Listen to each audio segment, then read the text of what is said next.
शेख हसीना वाजिद के खिलाफ आलमी सतह पर कार्रवाइयों की तैयारियां। साबिक बांग्लादेशी वज़ीर आज़म शेख हसीना वाजिद के खिलाफ मजालिम और संगीन जराइम के इल्ज़ामात पर बैनुल अक़वामी सतह पर घेराव की तैयारियां शुरू कर दी गई हैं। नेशनल सेंट्रल ब्यूरो ने इंटरपोल को रेड नोटिस जारी करने की बाकायदा दरख्वास्त दे रखी है।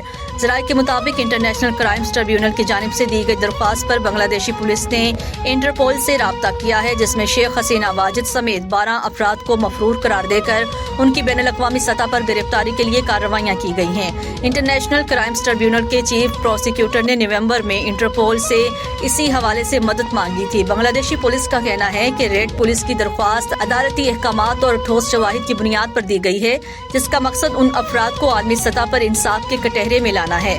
रेड नोटिस जारी होने की सूरत में शेख हसीना वाजिद समेत तमाम 12 मफरूर मुल्जिमान की बैनुल अक़वामी सतह पर तलाश और गिरफ्तारी की कोशिशें तेज हो जाएंगी। इत्तलात के मुताबिक शेख हसीना वाजिद को भारत ने पनाह दी हुई है।